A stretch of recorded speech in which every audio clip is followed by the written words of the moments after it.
Ya, saat ini itu khususnya edukasi tentang keuangan tuh masih minim sekali. Sehingga benak di masyarakat tuh punya uang ya harus dihabiskan gitu. Karena mereka belum pernah mendapatkan edukasi ini, khususnya termasuk THR nih. Nah, berapa banyak dari kita punya THR itu sesuai dengan namanya, tunjangan hari raya. Tunjangan harus dihabiskan untuk memenuhi kebutuhan di hari raya.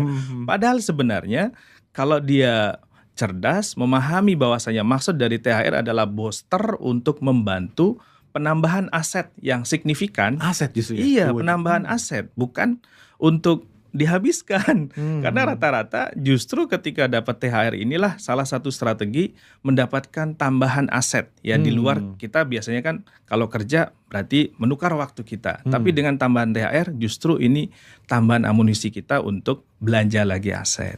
Gitu. Karena yang saya dengar teman-teman yang pernah umroh di 10 hari lebaran, kemudian hari raya Idul Fitri di sana, di Arab atau di Mekah gitu ya, di Madinah, itu justru hari lebarannya sepi.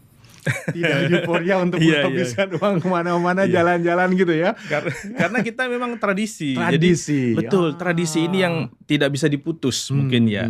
Tapi memang kita perlu berjuang di situ gitu. Karena tradisi ini menjadikan kita konsumtifnya berlebih gitu. Makanya kenapa di setiap lebaran itu konsumtif masyarakat naik tajam karena berlomba-lomba menghabiskan uang. Bahkan ketika THR nggak dapat, gimana caranya? Mohon maaf, cari pinjaman. Nah ini hanya demi menaikkan gengsi tadi, begitu. Padahal apalagi pinjol ya, maaf tadi merajalela gitu ya. Merajalela, biasa sekali. Sehingga generasi kita itu begini, ada istilah menjadikan orang tua itu sebagai dana darurat.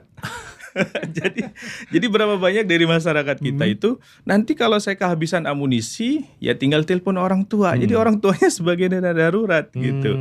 Lalu kemudian menjadikan temannya sebagai pay later, pinjem nanti ya, bayar nanti. Nah, ini jadi habitnya masih seperti itu. Betul. Sekarang ya. Iya, bahkan generasi yang sudah jalan orang tua menjadikan anak sebagai dana pensiun gitu. Nah, ini yang harus kita rombak total. Harusnya nggak begitu. Oh, makanya muncul istilah generasi sandwich ya. Yes, generasi ke atas sandwich. Supply, ke bawah juga supply gitu. Sudah banyak kita lihat yang kisah artis gitu. Salah satu artis itu kan menghidupi 50 keluarganya.